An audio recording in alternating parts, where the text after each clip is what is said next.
All right, everybody. It is December 25th, 2022. My name is Brandon Brace Saunders. Welcome to the channel if you're new. If you're one of my, really buddies, they're the only ones who have really subscribed to me so far. But I appreciate you watching, appreciate you taking the time to come out to this video. I do a lot of gun reviews and stuff like that. I'm trying to get more into the community doing gun reviews, testing, product testing, stuff like that. I was a former corpsman, or I am a former corpsman of the United States Navy. Spent 6 years in the Navy, 2 years of it in a hospital, almost 4 years of it with being greenside with the Marine Corps. And during that time, I spent a majority of it with the line company, 2-7 gunfighters out of 29 Palms. Started off as a platoon corpsman, worked my way up, and spent about half the time as a platoon corpsman, half the time as a senior line. And now I'm out, living my best life, and doing product reviews and testing stuff. But today, I am very, very excited. I actually got this for Christmas, which is today. It's almost the 26th now. It's like almost midnight now. But it is Tacticon armaments. Tacticon's version of their IFAK. They have a couple different versions of their website. And I don't know if they have all versions listed on the Amazon storefront. I'm pretty sure this is one from the Amazon storefront. They're the same exact product, but I got this as a gift, so I don't know for sure. I do like the pouch right off the bat. You got your ouch pouch. You got your typical med tab or medical symbol, letting anyone know. This is really, really good compared to like what we were issued. Our IFAKs in the military do not come off your body armor. I mean, you can cut them off, or you can try to take them off, but it's going to take you time, and time is blood. So I really, really like the fact that you can molly this to your flak, tear it away, and immediately have access to it. You can open it up, everything like that. Whether for your own personal use or say you get hit and someone's trying to help you out. Great addition. I do like in the very bottom of it, you have your tourniquet holder. Fucking solid idea. You have your front pouch, and the way it was laid out, there's scissors here, then there's tweezers here, then you have a little pouch on this side, a little pouch on this side, and then a big pouch in the middle. You have a little bit more Velcro, kind of like a MOLLE system in the front. On one side or back of the IFAK, you have your deep pouch, and then you have, a couple more like cummerbund or like stretchy style. Right here you have big ones and behind, or wider ones, and then you have little ones up front. 2 more little pouches and that big pouch. Flip it around, you have a big pouch again. You have more of the same material as the other side, the stretchy material. You can put stuff here. Then you have your zipper pocket. And the way this is laid out, I really like it because it depends on what you want to use this for. Tacticon has this as an IFAK or an admin pouch, and you could easily convert this over to an admin pouch depending on your needs and how you have stuff set up. Personally, I run an admin pouch like dead smack in my chest, and it's more of a flat box kind of style. So this one's a little bit awkward for me to use as an admin, but you could very easily use this as an admin pouch. I use this, I'm going to use this on an IFAK. But that is the pouch itself. Very first thing I want to cover is a tourniquet. You get this tourniquet, it's attached to the very bottom, and I took a video. It'll be probably playing over this video as I talk.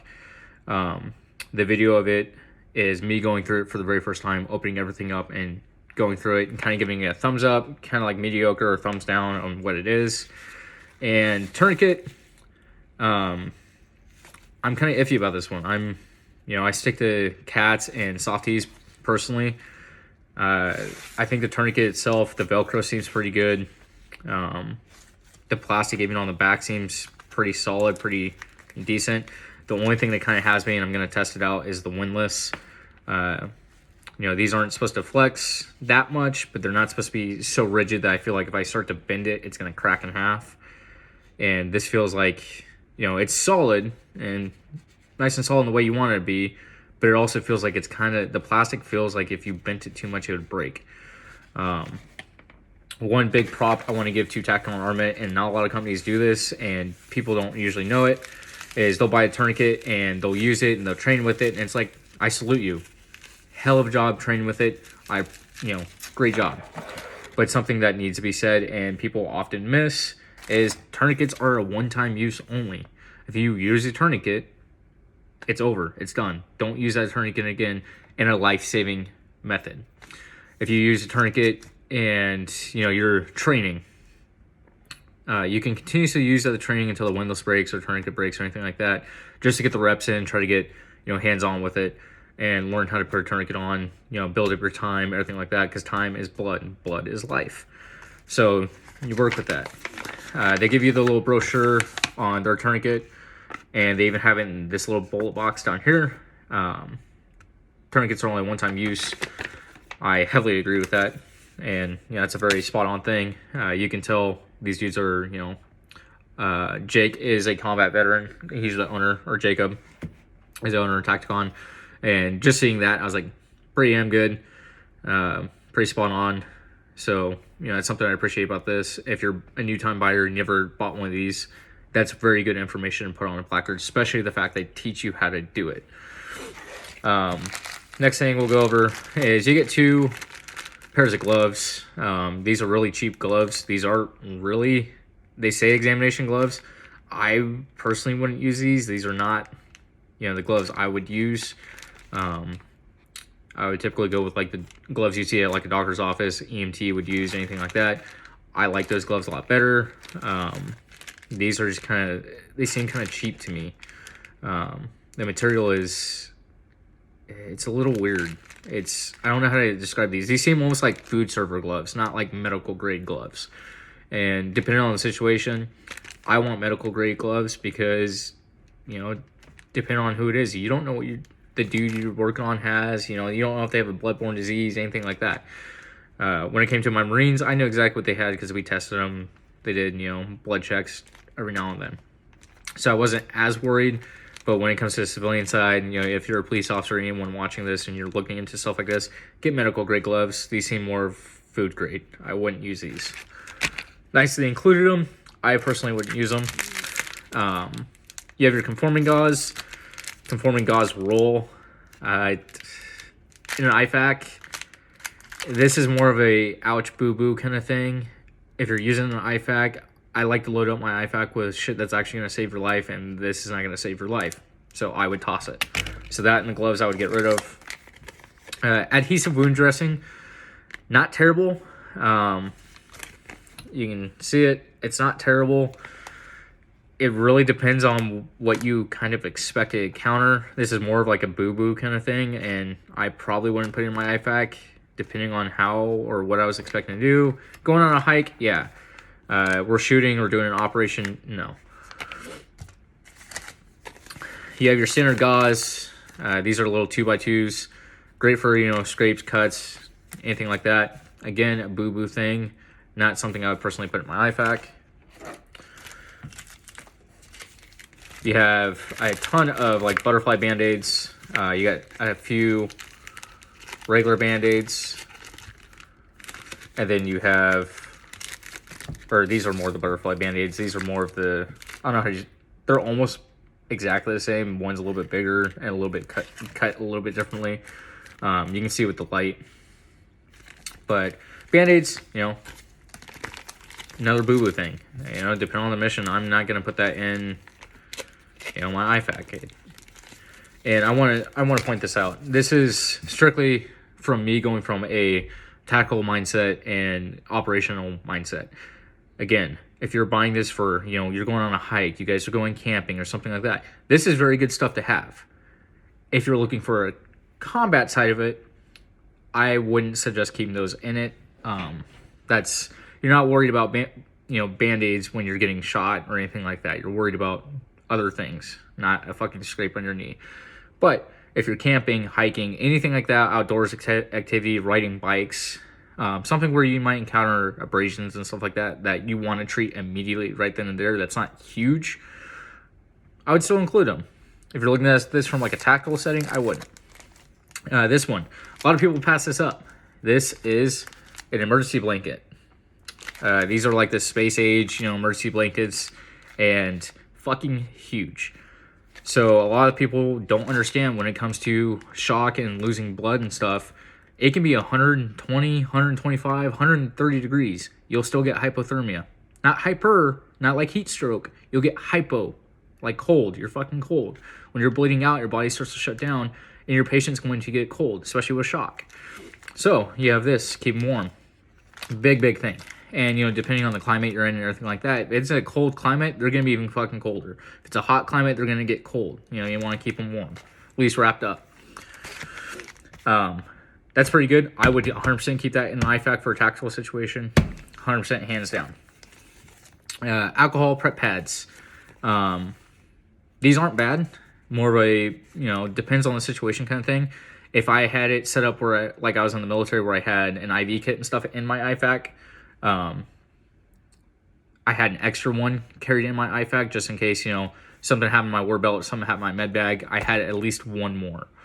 In that situation, I would keep these in. Hiking and stuff, keep these in. Tactical environment, don't really need them.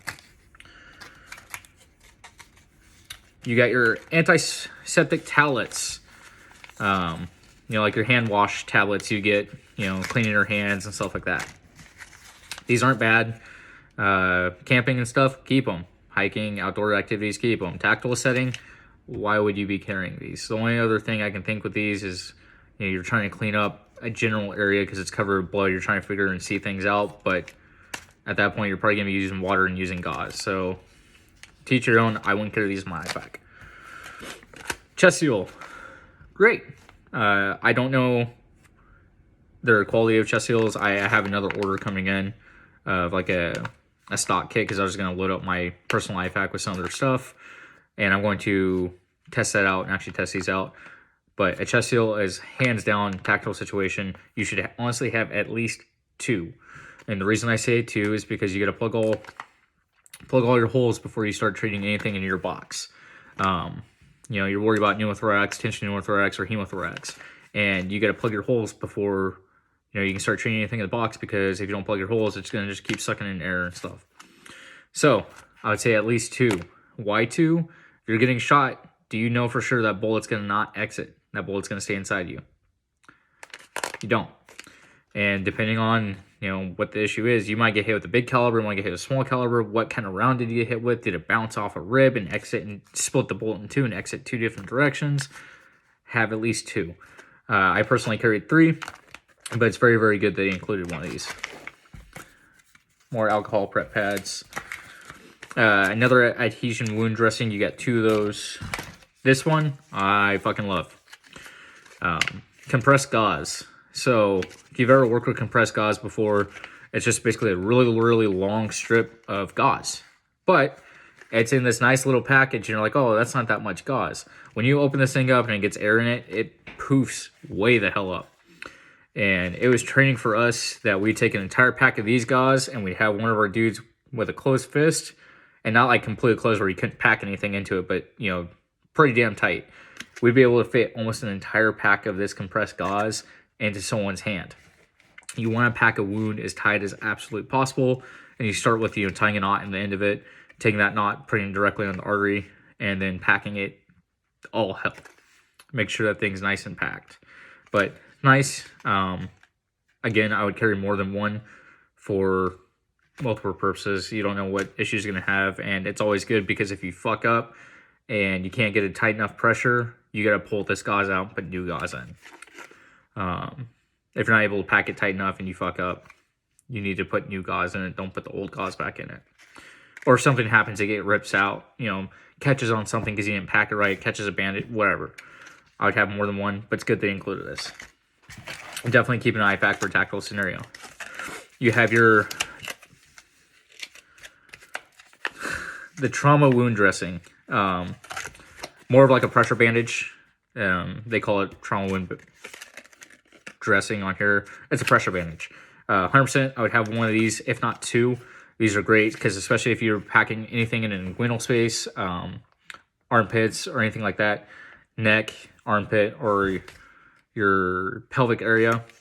After you pack a wound, you're not done. You still have to apply pressure, and you use one of these to apply that pressure. And there's different ways to do it. Kind of a standard way that everyone does it, but people get crafty in situations, and, you know, I would have at least, I would say 2 of these. Depends on the situation. You know, if you have a guy who has, and it depends on how big these are. If this was a really long one, I'd probably only do maybe 1. I'm feeling like this one's a little bit smaller, I'd probably carry 2 of these just so I make sure I have enough bandage and elasticity to actually compress it and hold it tight. But definitely keep it for tactical scenario. Your gauze pad. This is a 4x4. More of a, again, scrapes, cuts, oops, camping, stuff like that. I wouldn't really keep this in an IFAK unless you had multiple of these and you stacked it on top of with the compressible gauze. The only reason I say that, it really depends on the situation. For me, if I got separated from my med bag, or I knew I was going to be away from my med bag and I was running my med belt, which was still stacked to the T, it was almost my entire med bag on my belt, including fluids. I probably wouldn't have these in my IFAK. If I was just running an IFAK and I didn't have my belt and I didn't have my med bag, I'd put a few of these in. Depending on the situation, you're working, anything like that, someone gets arm ripped off, arm cut off, something happens, his leg gets cut off, you can make a really, really nice stump dressing with these, including, your regular the compressed gauze, your pressure bandage, and worst comes to worst, you can use these to round them out and do it. Situation based. This could be, yes, tactical scenario, keep it. No, personal use, personal difference, it's on you. You have your abdominal pad. This is one I would prefer to use over this stuff. It's a little bit thicker gauze. This is a 5x9 compared to a 4x4. And these are extra absorbent compared to just regular gauze. This one's a little bit smaller than what I would carry, but it's the same exact thing. I'd probably carry 2 or 3 of these instead of, especially because of the gauze, because I'd probably have to carry, realistically, especially if I was trying to do a stump dressing, I'd probably have to carry like 8 to 10 of these compared to probably 3-ish of these. And then you get a pen, solid, little Sharpie. No actual official markings on it, but it's a Sharpie. It works just as good. This is important for tourniquets. You put a tourniquet on, you mark the time. Usually I mark it on the forehead. I put T and then time.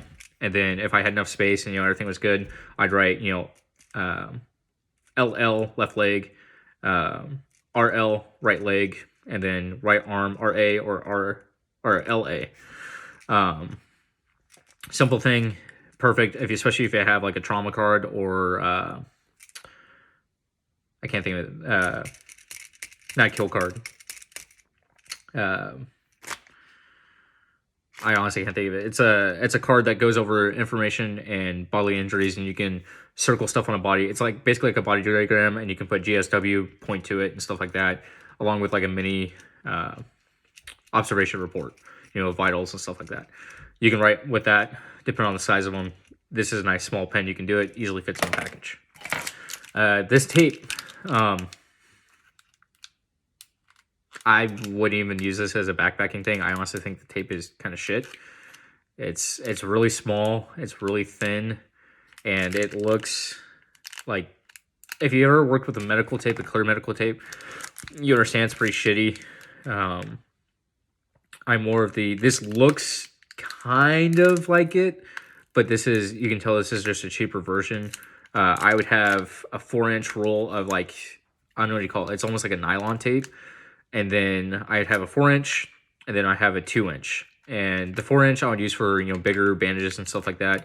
And then the 2-inch I'd use for smaller stuff. And then worst comes to worst, if I ran out of the 2-inch, I could split the 4-inch in half and have more. I wouldn't go with this. I'd spend the $2, $3 and get better tape. I definitely wouldn't put it even for like a camping experience or outdoor experience. Get some tweezers. These are round nose.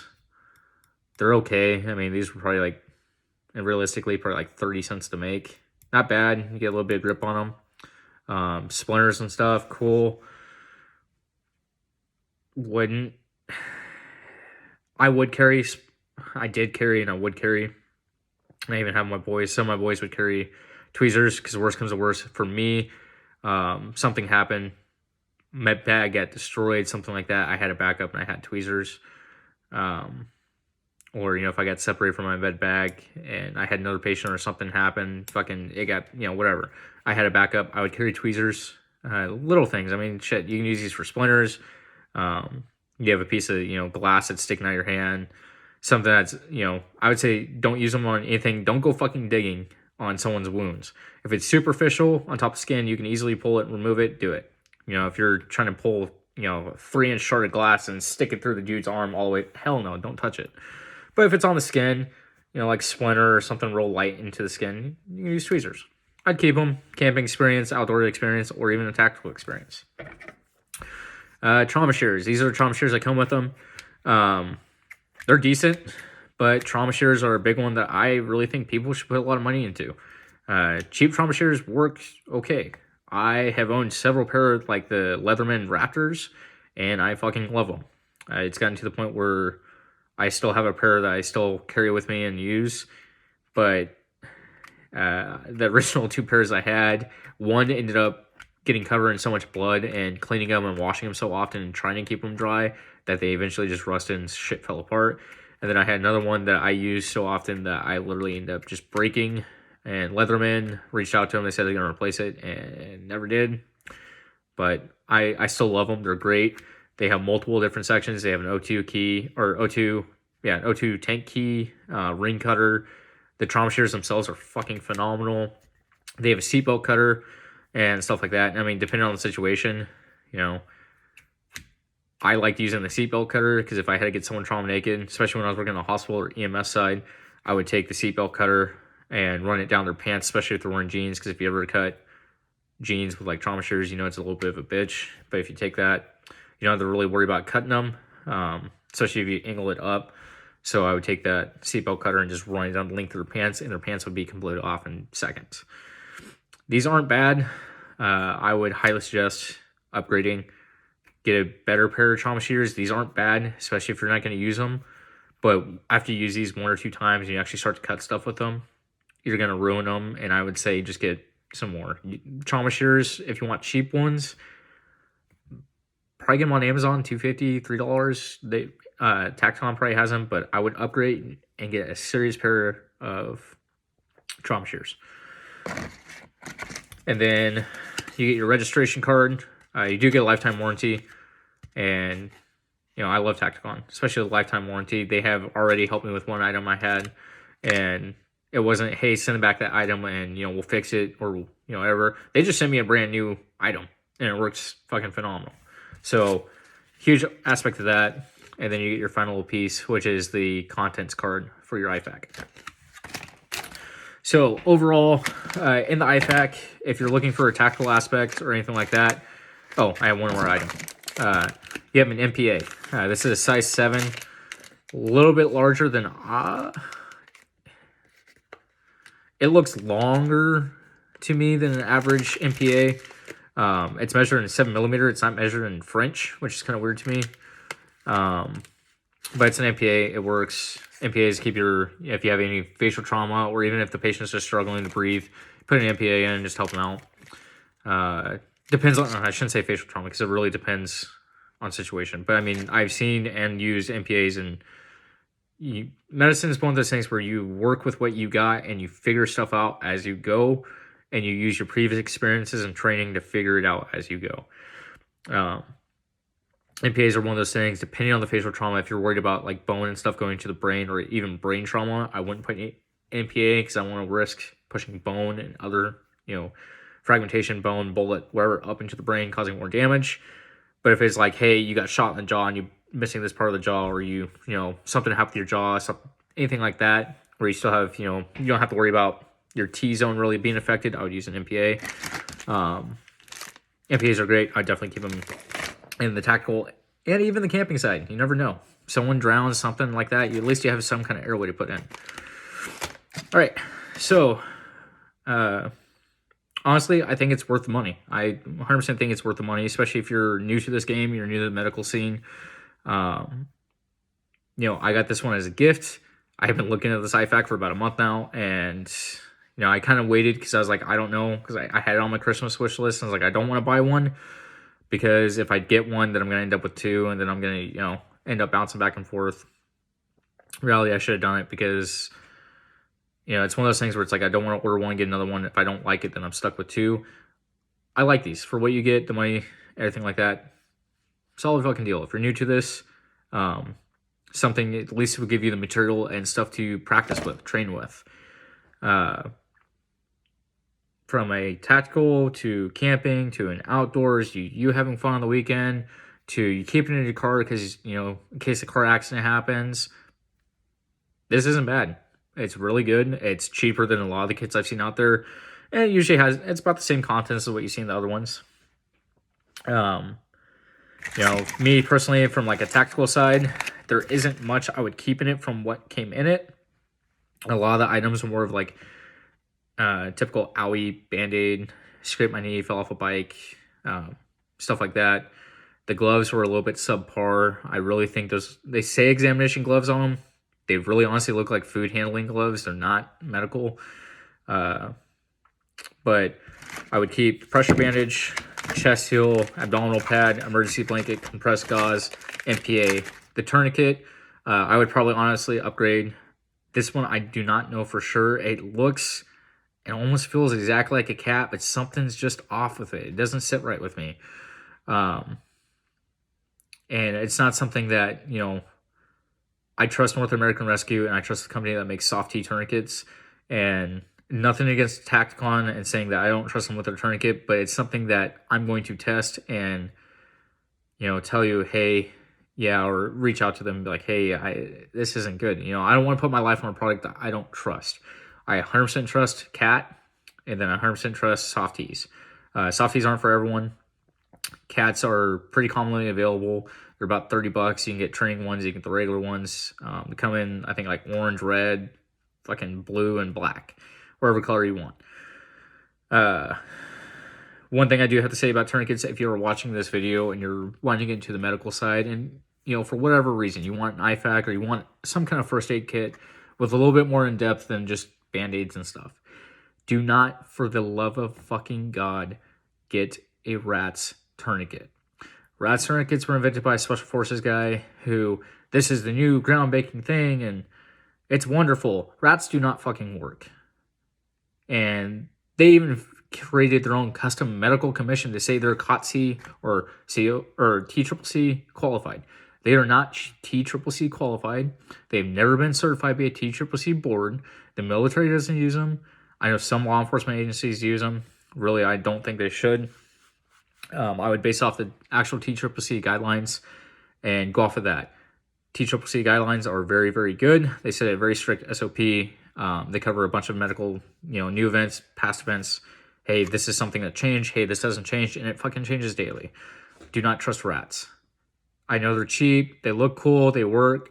In a sense, do not trust them. They're elastic garbage.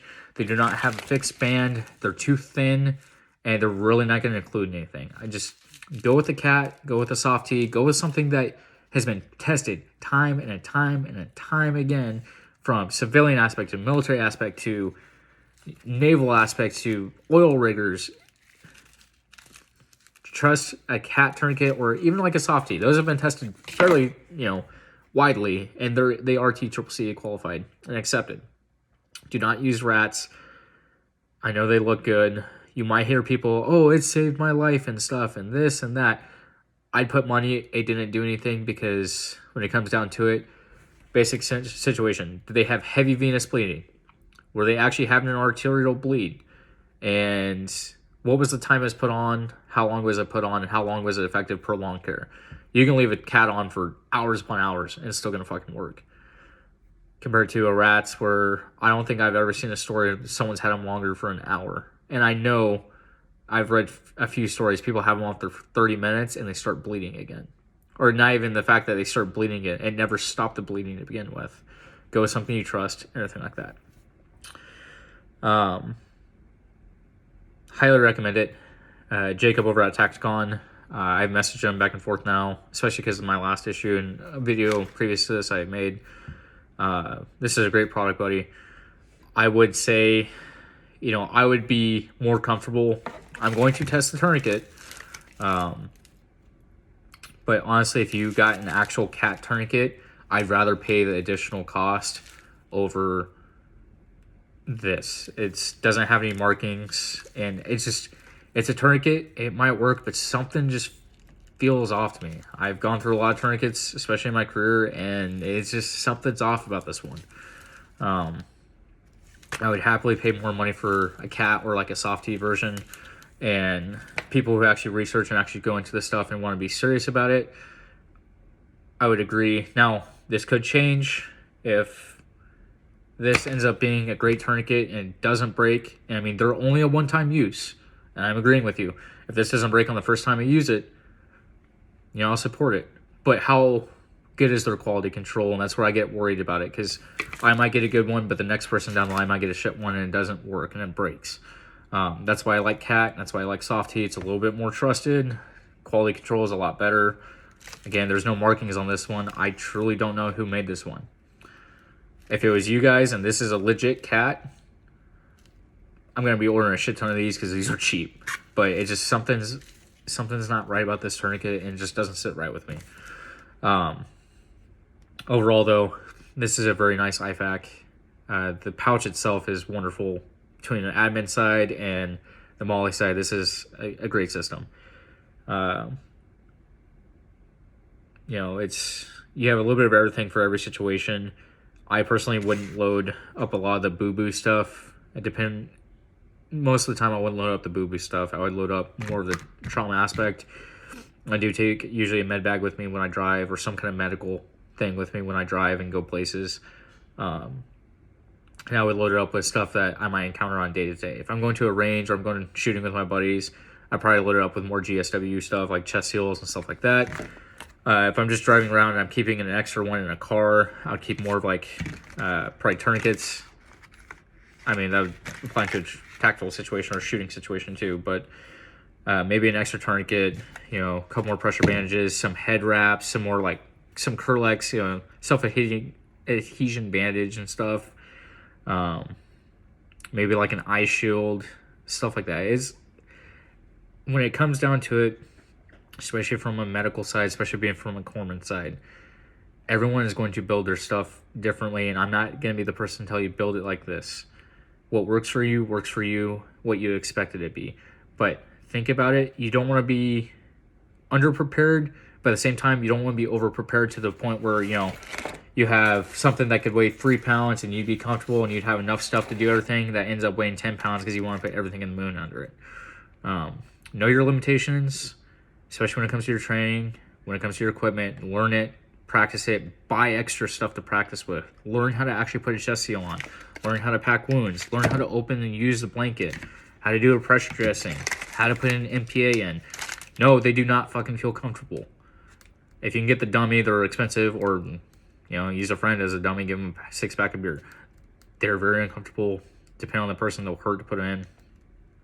But practice with all your equipment you have. Practice with everything you have.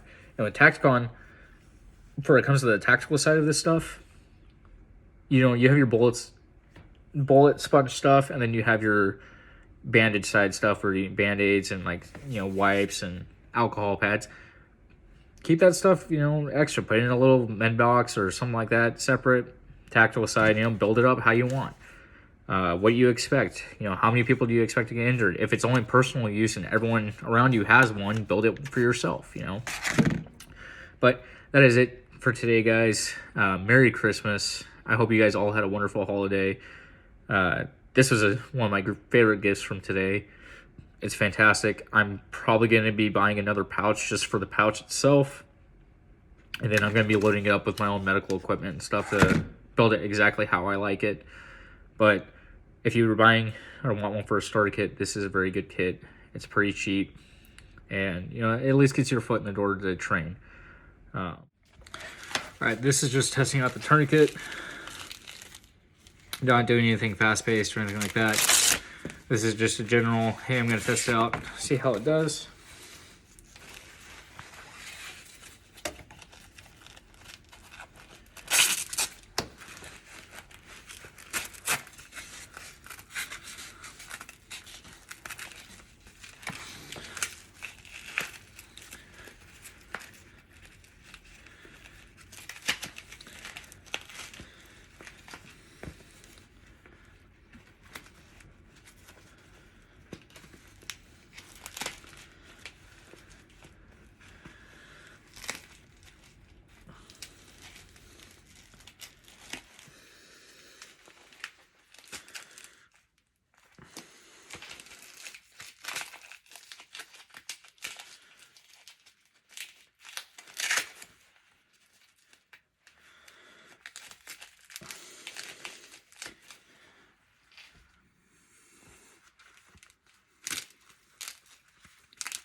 There it is. So, occlusion, immediate. One thing with tourniquets, and I want to say this to you. Tourniquets are not something that you put on and, oh, I feel great. It makes me feel better. Tourniquets hurt. When you properly apply a tourniquet, it hurts. It hurts a lot. And when you properly apply the tourniquet, you shouldn't be able to put anything underneath. Shouldn't be able to put a finger, 2 fingers. Do not test them like that. If you're training, you can test them like that. But if you're just putting a tourniquet on, do not try to finagle and fuck with it. Leave it as is. And then obviously, after you get it on, you want to secure it and wrap up any extra stuff you have on it. I usually wrap mine around the windlass and then tuck it back. And with the tab, like that, I'll Velcro it back down in position. Kind of hard doing yourself, but it works. And it holds that from getting caught on anything. I'd put my windlass on the inside because it wouldn't catch on anything. Needs it a nice sleek outside, makes it a little bit better. So far, it's doing a job. It's doing a great job. Losing circulation.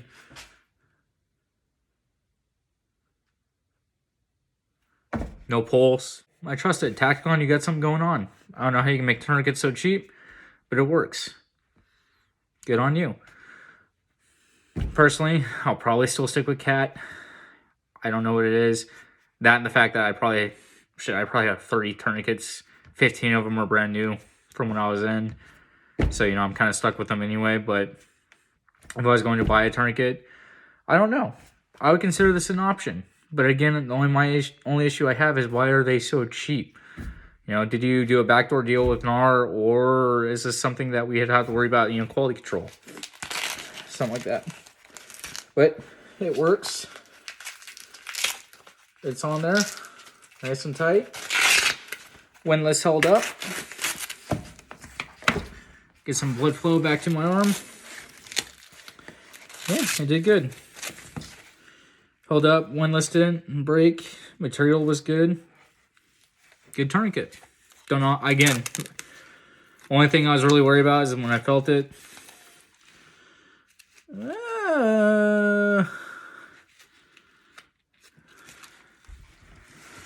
Very, very slight, but again, these are one-time use. You had some fabric tear. But that is nothing to worry about. Considering it held out pretty well. And that's a very, very light rip, and it looks like it's double seamed anyway. Good tourniquet. One-time use, yeah. If I use it a second time, who knows, maybe it would break, but windlass is nice and strong. Held up. Fucking A, you did a good job, Tacticon. Still want to know how you got them so cheap, though. Let me know on the secret. But that's it, guys. Have a good day.